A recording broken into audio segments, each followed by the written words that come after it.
amau ten aman na te chi pong tet ti ala hiat lian diu pen lai siang tho mat the na nei lo hi sangama si te na Roman Catholic te na lai siang tho mun khat naman nai ve naman ge gai ai ve to pen koi mun ki mu the hiam chi le ma te lian som le kok aneu som le gia tak ki mu the hi mate to mun si pak di ni itel the na di na ma te lian som le kok aneu som le giat sunga bang thuam hiam chi le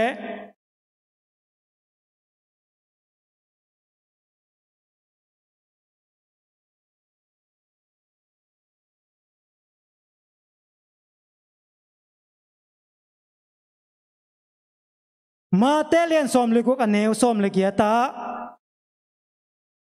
in kong ge ni na nang pen suang neo chi nom na pi ta na hi suang pi tunga kapol pi kalam dinga si na na ngonin zo zo ngei lo ding hi chi amao lang nop amao man nop kamal pen pi ta tua suang pi achi na mun hi pi ta chi chang ina lai siang tho sunga dena sim ma bangina suang neo achi nom na chi mete suang neo achi nom na pi ta chi na ai jongina pa ma hi suang pi tunga kapol pi kalam ding hi chi ai manina pi ta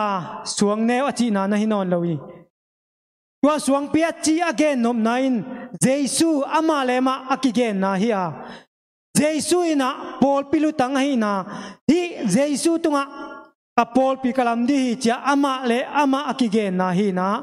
ahi zongina sangam asi pol pi te na pi ta tunga Z.A.C ina pol pi lama van tung to tang jong pi ta tunga a phi tina pomu hi wai menina pop masa pen pi ta hi a pol piong pian khian masak na pen pi ta hi wai menina ko pol pi na van gam to tang kem kahi manuna ko pol pi tung ton lovina kwama ina van gam tung lo di hi china amau te na hi lai siang tho mun manu hi ai zongina ki takina lai siang tho isi tel chiang ina mang lai the te na tel zo lai diu te pi ta chi le petros chi pen ki bang lo hi mete suang neu chi na le suang pi chi na nam nin ki khen the hi tua hi ma bangina hi sangam al si te na amau i pom na lai siang tho amau i bulphu apong te tiu lai siang tho mun pen izang thei tuan lo muan huai tuan lo chi pen ilang ma ma hi huai tel di thu pi ani na mun khati tel zong na di na mun khat sim lai ni mo oren masa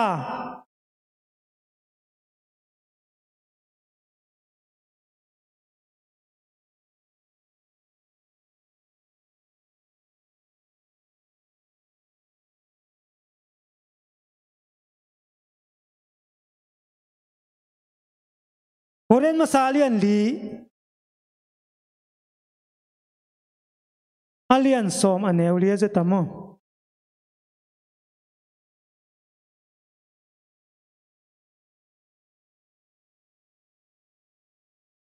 oren masalian som aneu li sunga simleu leu ni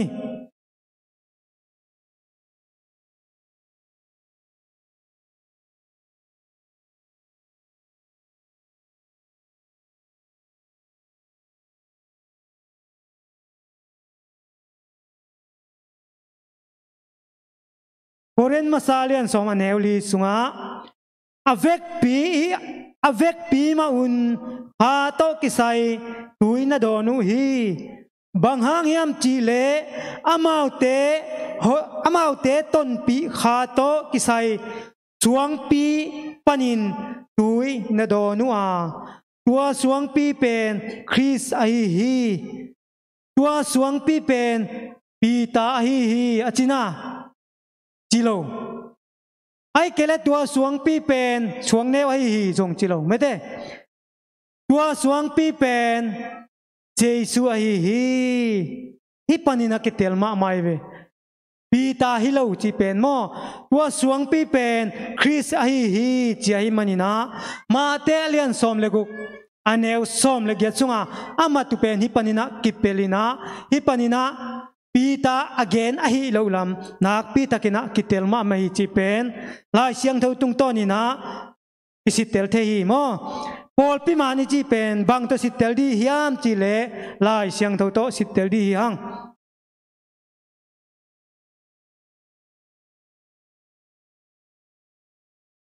Tuai le Pawlpi man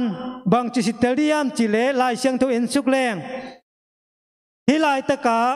ke kong gol na sunga nam sagi ong gol sukingina Pasian Pawlpi man tak ichi te pen bang chi bangin kimuthe hiam chi le khanna Pasian Pawlpi pen Z.A.C ong pian hian na Pawlpi ding hi chi tua pen mangmu na lian som le aneu nga sunga simleng kimuthe hi nambani na Pasian Pawlpi pen kum tu le kum zani le kum som guksung akisel chip Pawlpi hi ding hi chi mangmu na lian so anlian som le ni aneu guksunga kimuthe hi number thum na Pasian Pawlpi pen Pasian tu piak zuin Z.A.C na len kipin he Z.A.C na alen kip Pawlpi hi ding hi chi mangmu na lian som le ni aneu som le sagia kimuthe hi tua chang ina number lina Pasian Pawlpi pen aki khel ngei lo lai siang tho bang liana thuman Thuhila atang ko Pawlpi ding hi chi la te lian som giat le kwa aneu som thum le li pan som thum le sagi tua chang Pasian Pawlpi pen angana Pasian Pawlpi pen Chris ding na to aki tuam Pawlpi ding hi chi Malaki alian li aneu ni Luka alian khat aneu som sagi le giat Galati alian thum aneu som ni le sagi tia kimuthe hi tua khit chang na tua ba na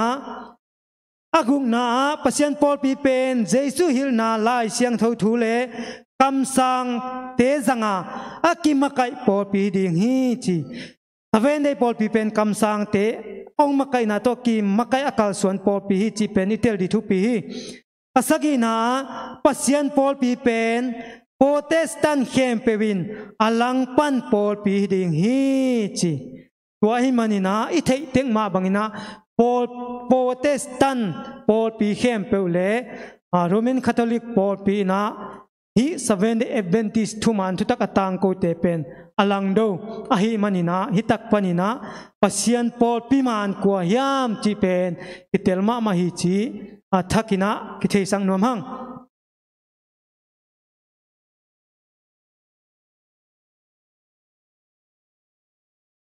Pawlpi kilam zia chi en sung ni ma ama saina again maina lai siang tho sunga numei chi kamal lai siang tho hil khol na sunga numei chi kamal again chiang ina Pawlpi chi again nom na hi chi pen number khana chapter di tua thu pi kha inte athu pai zia pen hi Pawlpi pen den ai lai chiang tho sim na hi Pawlpi pen Jesu to akituam mate gen te na na tuai tel na dina lai chiang tho mun khat sim leng lai mangmun alian som le ni aneu khat sunga bang na gen hiam chi le simpang ni mo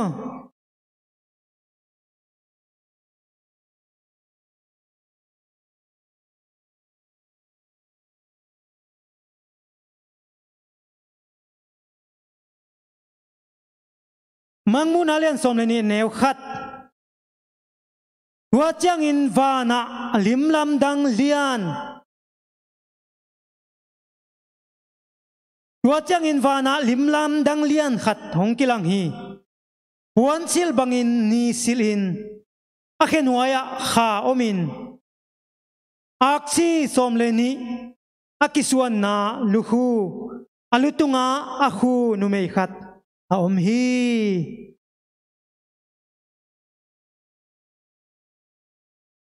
gen te nai na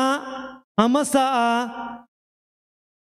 puan sil bangin ni asil achia gen nop na pen hi Pawlpi pen Jesu ding na to ki tuam akip Pasian Pawlpi hi chi again nop na ve ni a chi chang ina Jesu ding na chi gen te nop na hi tuai mani na Jesu ding na to ki tuam athuman Pawlpi chi again nop na hi na tua chang ina kha in bang again no miam chi le akip kha in pen akip khel ngei lo chi again nop na hi chi akip ton tung akip khel ngei lo tua pen bang to gen te diam chi le lai siang tho mete jing mau na ki khel ngei lo Pasian kam man lai siang tho tunga akinga Pawlpi chi gen nop na hi athum na bang omiam chi le aksi mete alu tunga aksi som leni akisuan na lukhu khu chi to aksi som leni ten bang gen nom hiam chi le ni dang la ya thu masate nung zui som leni ai kele sol tak som leni te mete sol tak kam sang som leni te again nop na hi tuai mani na hi Pawlpi zong kam sang sol tak te to akimakai akizom to Pawlpi hi chi nop na hi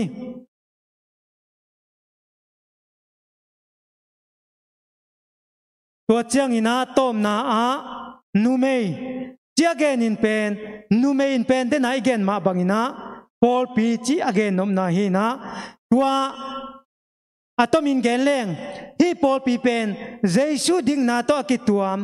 akip Pasian kamal lai siang tho tunga kinga in Pasian sol tak kam sang te makai na to akal suan Pawlpi chi again nop na hi mangmu nalian som leni aneu ni panli chimpang ni mo mangmu nalian som leni aneu ni panli wala be kimuzo ke mo kina ken tel zo kengina tel te na nana simun la mangmu nalian som leni aneu ni panli a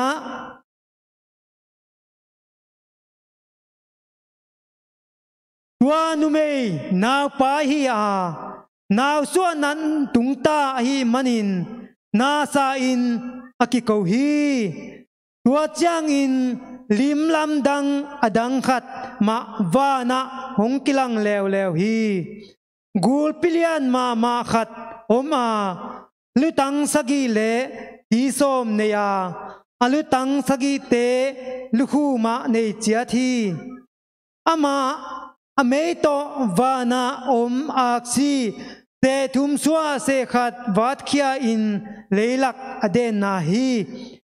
anaw aswa petin anepa ding in naw suak dinga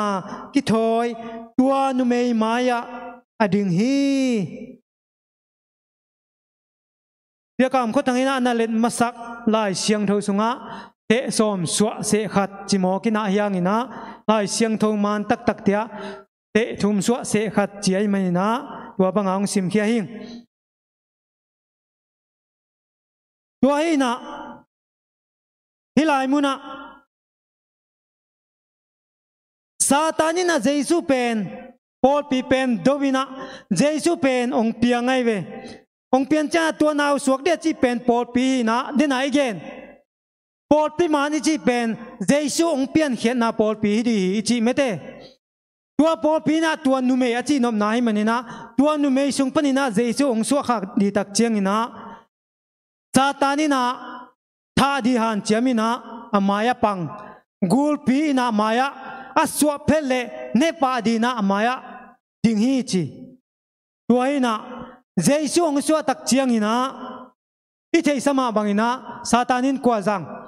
Herod kumpi pa jang ina Jesu ong suak chiang ina naw pang kum ni nuai sia that jia hi mete tha chi takin that jia hi naw pang kum ni nuai sia that jia ina tua tha tak chiang ina hat siang thoina Jesu pen suak ta sakina amau te ki hem kheina tua tha na sunga Giêsu ki that khalui na Giêsu ina suwa tang na nanga hi amen tua hi na na pangle anu mete suak tai na suwa tang na nga hi tua la anu ya alian nga na sung sim suk suak lai leng banggen lai hiam ti le tua chang in numein leitung minam khem pe chi chang khut to auk ding tapasal khat nei hi ai zongina tua naw ngek pen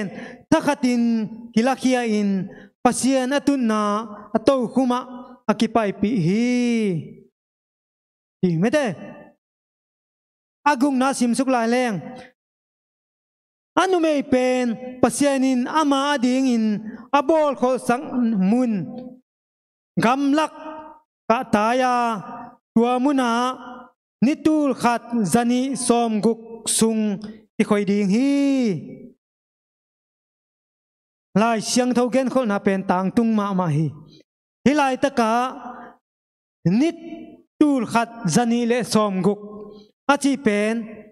lai siang thau sunga gen khol na sunga ni khat pen kum khat ta in kisimahi manina tu pen kum tul le kum zani le kum som guk sung chi na hi na gen khol na sunga aw ma bangina pasian Pawlpi pen wa ma thelo namun gam sunga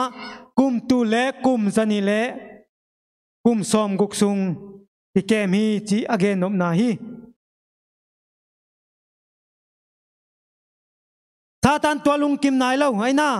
tualung kim nai lo hina aton tungina Jesu pen Pawlpi pen tha dina bol che dina do thapai han chiam thapa hi chi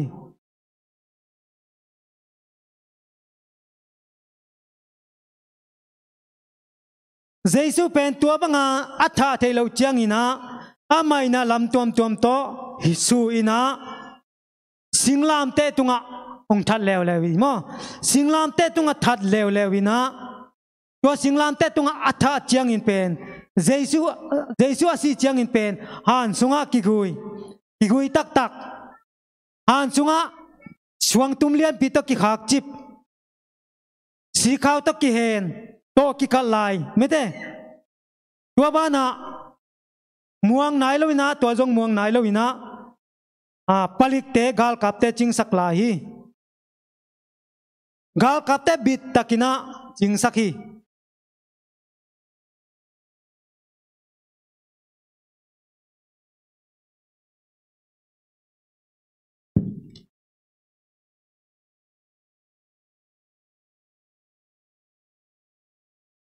ai zongina Jesu pen chi na zowina gwal zowina ong thau ki khi himuna lai siang thau den ai sim mangmuna i thu bul phu mete mangmuna lian som le ni aneu som le sagi som le giat sim leng bang na gen yam chi le tua chang in tua nu mei tunga gul pi he ma tua nu mei suan le khak adang te ahi pasian thu piang na zui in Jesu thu a kip takin aom amau te asim ding in wan hia a tui pigeya ding in aom hi hilai takai gen nop thu ina a om lai nu mei dang te achi qua te hiam chi mete om lai nu mei dang achian lai nu mei ichi qua te hiam chi pen ingai su di tua tu pi ma hi ni dang lai na Christian te pen igen sama bangya doi mang pan nak do ma mai na kumpi atuam te zangina nana do hi Christian masa te pen manina kumpi ner kai to ki mol sak ai gale sathak soulaka kha singa na to tan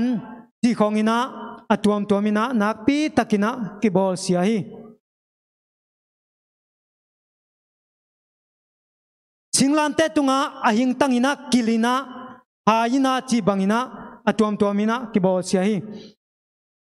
tua hun lai na pasian phu sa mete pasian Pawlpi pen Pawlpi khat be kom hi chi ai ve tua hun lain mo pasian Pawlpi khat bakina omina Pawlpi dang omnai lo hi chi ai zongina satanin Pawlpi sunga na nak sep loma ma hi manina tua pasian Pawlpi sunga satan na sep na hangina kumpi te na hi chi bangina Christian teng bol sia hi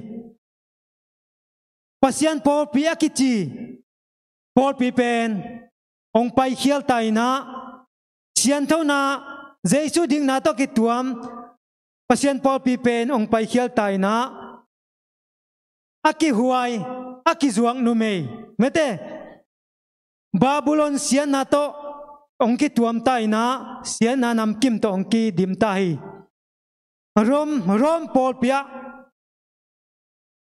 big shop mete rom Pawlpia big shop khatomina tua big shop pen amau te na thunei na lian pi Pawlpi lam makai na koi hu ahi manina tua big shop ina Pawlpi lam biang na lam thunei na khem pe ong le na hi manina tua big shop ina hi rom biang na lo ngal biang na dang biak ding ina phal lo ina hi rom biang na pen gam khem pe wina biak na ding ina thuong pia hi chi tua ma thu piak azui nom lo te pen tha chi takina that ja hi chi tua tak chang ina edi zangale som thum le giat panina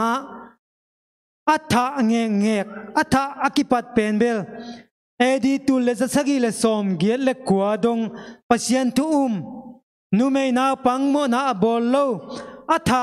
pen vek pi na mak ngawal thathi chi na ichiam te hi himitha na pen leitung pian zo apiang ngei nai lo tung ngei nai lo achik ze thuai alip khaphuai mi hing kitha na hi chi na ichiam te hi chi ai la tua hun sung tangina den ai gen pasian Pawlpi chi pen ko ya omhiam lai siang Thuhilhkikna sunga den ai sim ma bangina nitul le nizani le ni som guk sung chi khatomi ven mo tua hun sung pen ni tua chiang ina gen te nai na nitul le ni za sagi le ni som ko le ni giat sung panina zanga le som thum le giat na dok leo chin bangza chian tua panina kitel lian hi mete tu le za sagi le som giat le kwa sung panina zanga le som thum le giat dok khaleng pen tu le zani le som guk lian chian ai ve tuai manina den again kholna ichi pen hilai muna itel ma ma hi mangmu na len som le ni ane guk sunga mete kwa mai na thei lo gam sim thama isel chip di hi achi Pawlpi pen hi sungina bol chian na sungina pasienin ama Pawlpi pen gam sim thama kwa mai thei ngei lo na nana sel chip hi tua hun sungin pen hi pop makai na mate Sunday Roman Catholic Pawlpi leitunga nakpi takin nakizel mani chi Europe gama pom makai na Roman Catholic Pawlpi khangma mahi chi hunong pai tau zelina tua rom makai Roman Catholic Pawlpi sunga tua sungma Sunday tangte sungma khang no khat mate pian thang naw ngai na lai siang tho sin na tung to ni na pasian khowang mui na tua tung to ni na ama ong piang thakina tua pen ko hiam chile maten lu ta akichi mete maten lu ka ini na nei pawin maten lu ka kichi pai na pasian thu man thu tak ong mui na tua sung panina piang thakina lai siang tho asim na tung to ni na al si Pawlpi ima kai na athuman lo na nam som ko le nam kwa ong mukhia hi chi tua al si Pawlpi nam ima kai khel na al si Pawlpi khel na Pawlpi ma kai khel na nam som ko le nam kwa amu khiat te pen la ya hoi tak gelina tua lai pen bel ว่าก็เลยจะเลยเวทีนบักไอ้น่ะเวทีนบักอาซีเบียกินจวกตุงอามาอินสวงฮีจีตัวสวงอินะอามาเป็นตัวปอลปีปันนะไปเขียฮีจีตัวไปเขียดกุมเป็นบังกุมยามจีเลเอ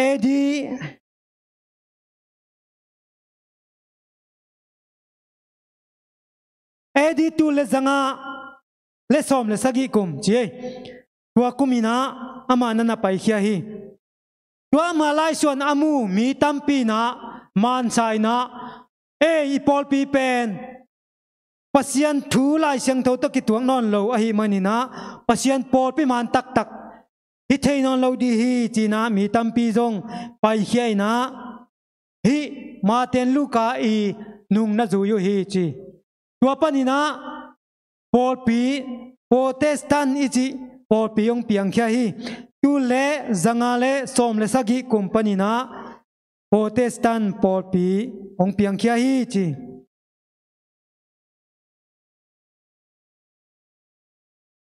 amau te na RC Roman Catholic Pawlpi kiung na le kimakai na te man salo dik salowina dei lowina Pawlpi kiung na man Pawlpi kimakai na man deya atai khia u hinapin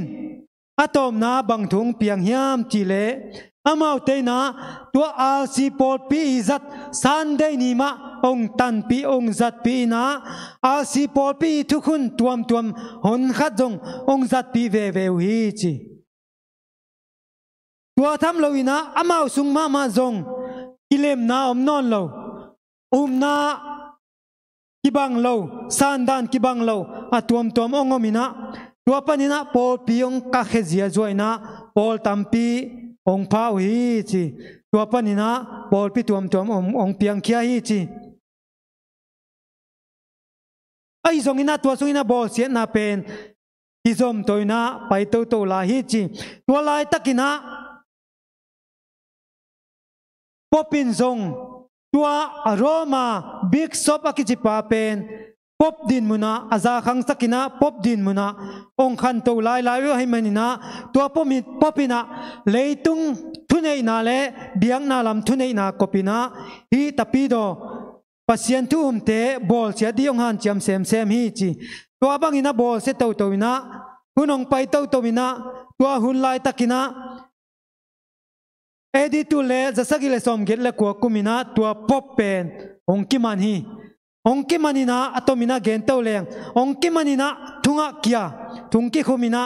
ทุงสุงปนองสีฮิจีตัวองสีตักเจียงอินะปบดังกิเตลเซลไอจงอินะลำดังมาปบดังกิเตลหางอินะตัวกิเตลปบเตนะกิเตลกิปบเตนะทุเนนะขันมาจงเนนอนเราเจียเวทุเนนะวังเลนะขันมาจงเนนอนเราวินะฮิปัสยันตุมแต่บอสยัดเทนดีทุบเปียกเทนาไอจงอินะท่าเทนดีทุบเปียกเทนาไอจงอินะบางเล่นนะอานาเนนอนลวินะมีไม่ขัดบางเล่นนะงอมตาฮิจีมังมุนาเลียนสอมเลนียเนวสอมเลงาสอมเลกุกตรงสิมแรงมังมุนาเลียนสอมเลนียเนวสอมเลงาสอมเลกุกกูลปีนจงตุยขังโตตัวนุเมย์อัตัยสักเทนดิ่งอินอากำสุงปันินกูลปีลวงบังอินตัวนุเมย์นุงะตุยอลวงสักฮีไอจงอินเลยตุงอินตัวนุเมย์นะหัวกูลปีกำปันินอลวงตุยเตakam to na hup kang hi chi himuna tua nu mei achi kamal mete gul pin tua nu mei dowina mi pi tui pi chi pen lai siang tho sunga bang to gen te yam chi le mi pi to gen tai ve amain mi pi zangina hi pasien tu mi te tha dina mai mangsak dina tui pi banga tai mangsak dina ahan chiam lai takina ama pen leitungina huina huite hup kwang cheve tua numei huin chi kamal ensuk pakleng Europe gamat kon lai takina Europe gama Pasian tu mi por khateina pop makai na mete pop kiung na pop makai na biang na kihen chim na de lowina suatang na deina Europe company na ong pai khia wi chi ong pai khia na kuama aom na het lo na mi om lo na het lo na gam khat gam thak khata ong ki phual sa tu hi chi ong ki bu sa hi chi tua gama mau te na Pasian kyanga ki ko win thu nge ni na to pa o pop makai na aom lo na pop to jing vai hom khop lo na suak tataka Pasian biak piang na kong nei thane dingu mun khat gam khatong pe in chi na amau ten thu nge hi chi ki tui luang ina lungsim ki tuak takina thu nge no hi chi tua panina Pasian ina a thu nge nau dong ina gam hoi ma khat nana pia ina tua gam hoi ma khat a pia ku pen koila hiam chile tu lai taka mete I pai no mama na iut mama na United States of America akichi Z.A.C ai hi aina tua Z.A.C gam ong phut khiau hi hilai mun panina Banggen ko na kimuteyam chile amau ten suatang na tu banginong nei na gam thakong phu thei taku chiang ina Pasian thu suak ta taka biak thei na diu a biak thei na diu hun ong nga ta hi mete Isaiah lian som le ni aneu som le li Isaiah lian som nga le giat hi alian som nga le giat aneu som le ni pan som le li sung sim leng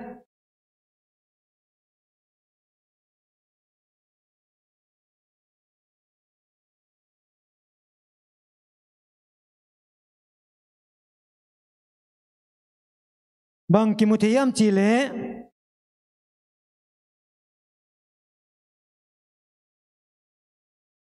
Isaiah alian som nga lagiat aneu som leni pan som leli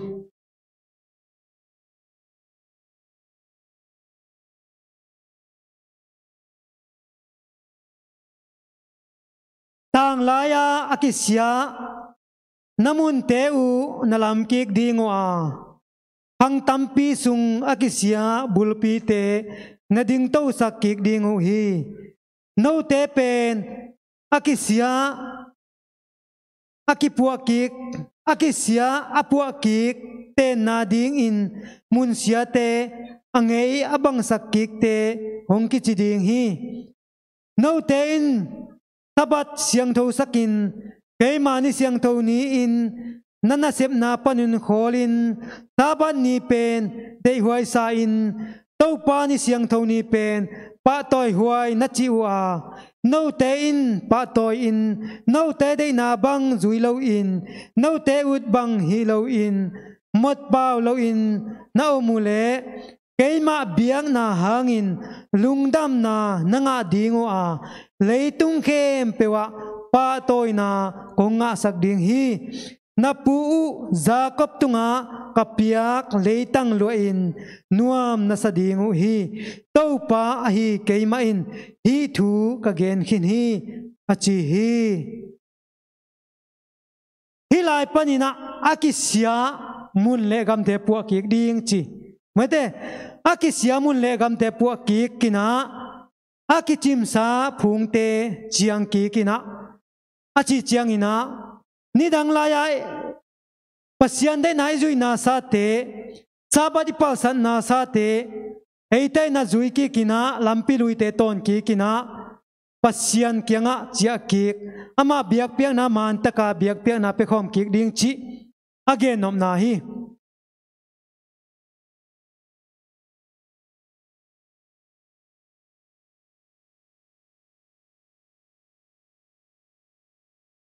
tua hun sungina hi bol sian na pen dai dia ong ki panta hi manina tua hun sungina amaute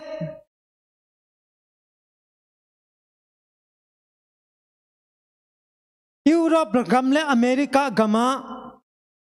tua hun sungina Sunday tan na Sunday zan na tua khatbek akizang lian hi na leitung buba tua pen na kinak zel ma khinta mi khem pewina tua Sunday ni bek zang hi manina tua lai takina tua gam sunga gam sim thama nitule nizani le nisom guk akisel chip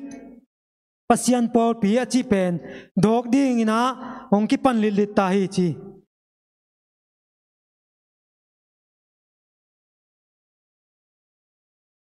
tua Pawlpi te bang chi bangina ongki pan yam chi le amau te koi panong suak koi panong dog chi ki thei lowina ongki pan lilit ta hi chi amau ten pen ani amau ten nisagi ni tol ngai na teble muam kham thei gui thei le ta siang lo te jang loina siang tho takin om sit che tu hi manin mi te in lamdang sama mau hi chi mate ngai sun ma leng nitul va kumtul walbang Sunday bek akizan na kumtul walbang Sunday ni bek akitan na sungpanina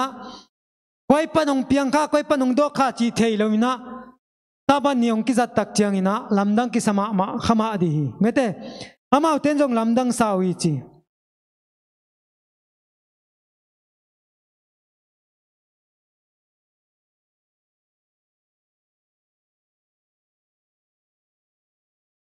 tua akipan pen amau ten tua mi te pen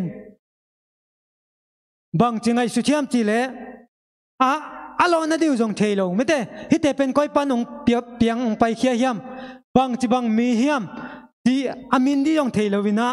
bang chi lo hiam chi le nisagi te china amau ten min lo hi chi nisagi ni atol nga te chi danina min lo hi chi min voina to samu hi chi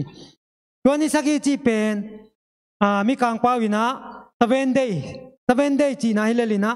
to akipanina 7 day chi min pen ong piang khia hi chi to panina to min akizang to hi chi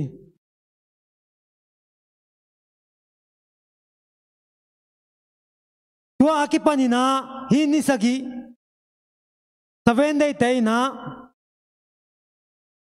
hi nisagi Pawlpi ina thuma nung tang ko tai na nisagi pen na khem pe apiang sak biak na Pasian biang na Pasian Pawlpi man tak te izat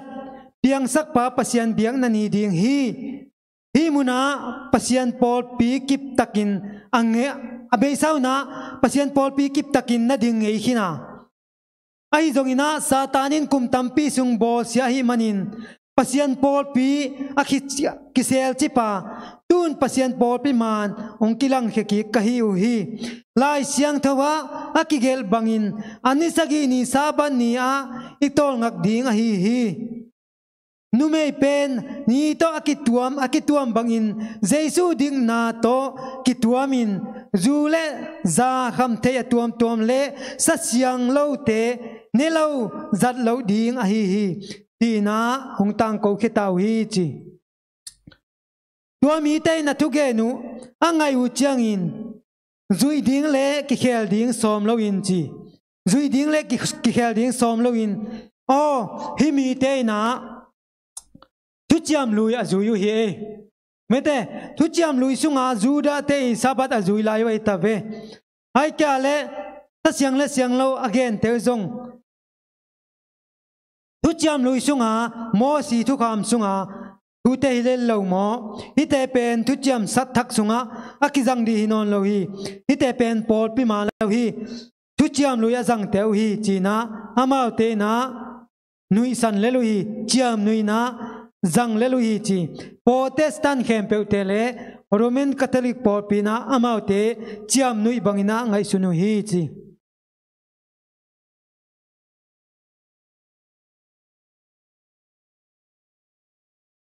ai zongina amau te pen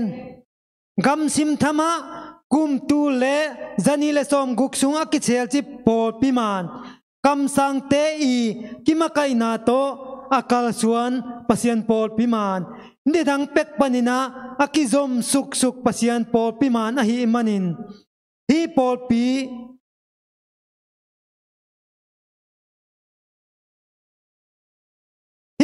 pen atak takin ong Pawlpi man tua Pawlpi man ahi manina hi Pawlpi pen ong pung sem hi chi ong pung sem ina amau ten pasian thukam azui na vua jesu na a chitakin lai siang tho bang lianin tuhil u ahi manin Satan he ma a amau te ado ding in kwan khia hi china denai lai siang tho sunga kimu hi pasian Pawlpi man le man lo pen itel khel het lo dina lai siang tho sunga kitel takina nana gen hi mete lai siang tho sung simleng kitel takina gen hi pasian Pawlpi man sitel na lai siang tho pen no bang to sitel nei wam bel thei kena ken ka sitel na a tu chang a ke mu na pasian Pawlpi man pen mangmu na sunga adiak dekin mangmu na sung a zong mangmu na lian som leni sung bup pen pasian Pawlpi man sitel na ina nanamu ing Tuahina hisunga thuki gente pen pasian Pawlpi aman ahi nazia pasian Pawlpi man koi banga kimakaya koi banga kilam chi pen hi mangmuna alian som leni sungbupi simleng nak pi takina kitel khema mahi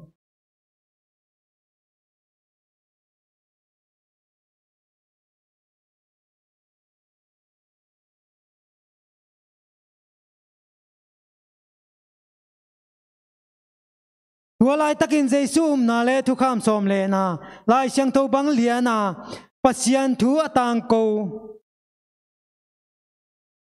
7-day Adventist akichi te pen amau te pasian in om pi hi manina tua tak panina amau te I thu tang ko na pen dam in ong kizom to hi chi tua asuan khak a chian lai te chi kamal en pakleng denai gen sama bangina achian lai chi kamalina achian lai abang chi pen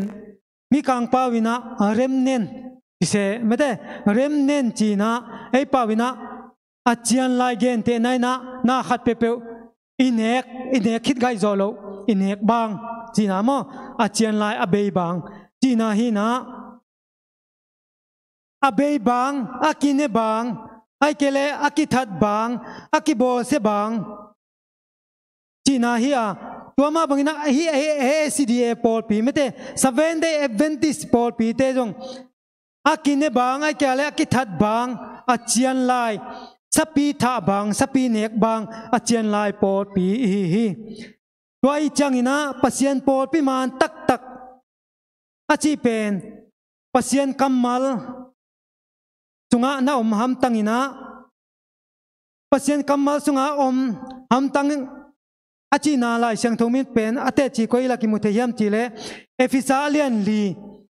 aneu som le khat pan som le thuma simleng kam sang tua Pawlpi khat sunga ta le na tuam chi na gen ven mo tua ta le na tuam te sunga pen tampi na gen sukina tua takajong kam sang hi na ta len chi na mina tua taka en leng Paul dang khem pe Protestant khem pe win pen adang khem pe nei ma di hi ai zong ina anei lo Paul khatomi timpang ni mo efisa alian som le khat neus alian lian neus som le khat pan som le thum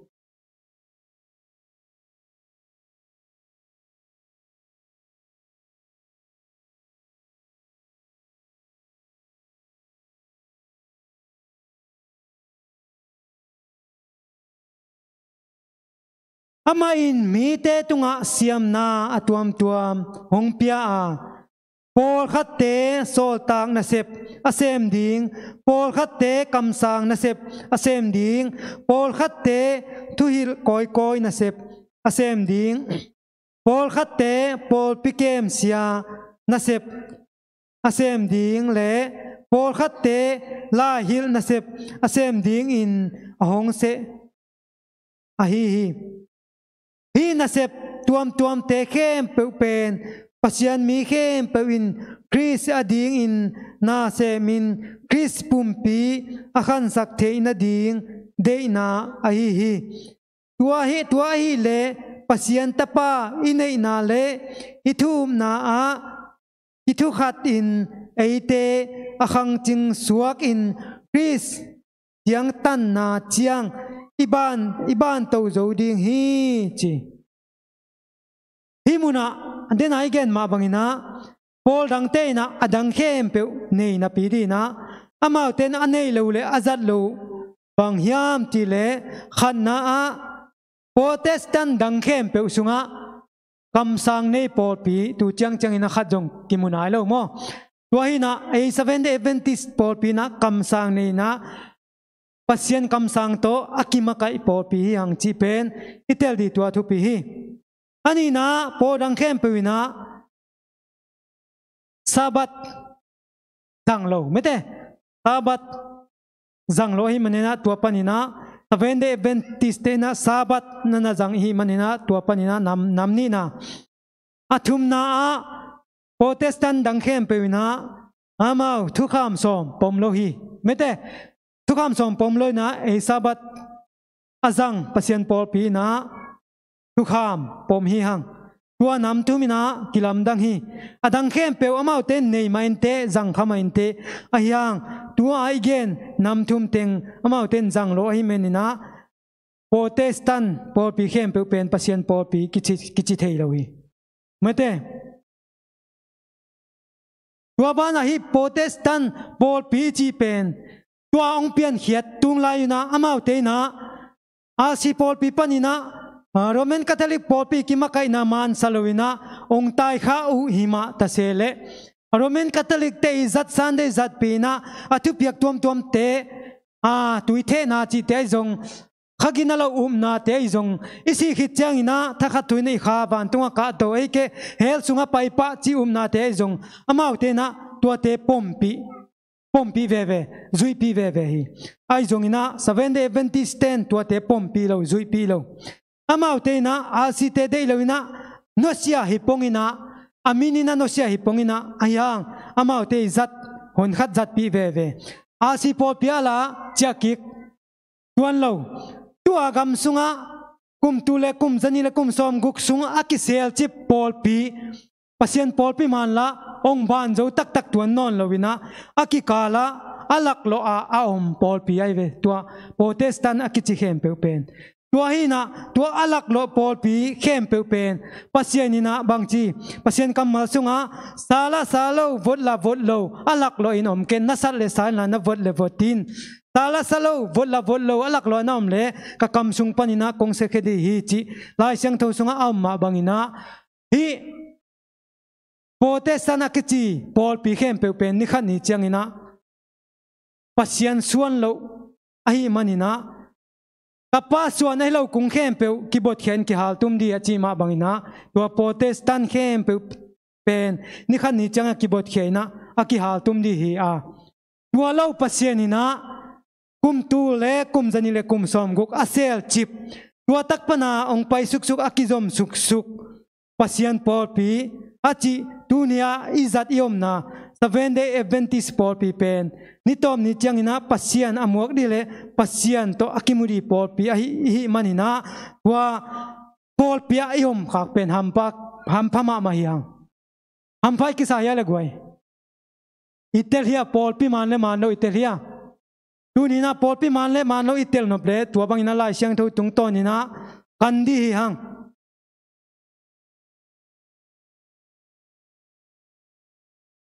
Ni 7 day Adventist te pen gen sama bangina Z.A.C na le thu kham som le nin lai siang tho bang lianin thu man thu tak van tung mi thum tang ko na tang ko wina te chi apang te hi manina tua thu man thu tak atang ko Pawlpi pen aton tung na kip di hi chi pen keimu na hi no hampa na kisaw yam taking kepen ni 7 day Adventist Pawlpi na kamu khak kathei khak pen hampa kisama ma kaive mete mi pil tampi mi siam tampi na atel zolo amu zolo ke mi hai mi mol khatina hi Pawlpi na kanamu khak kan na san khak pen lamdang sai na hampa kisama maing leitunga hampa na kisak pen ong kidong le nang bang na sidon tam kenbel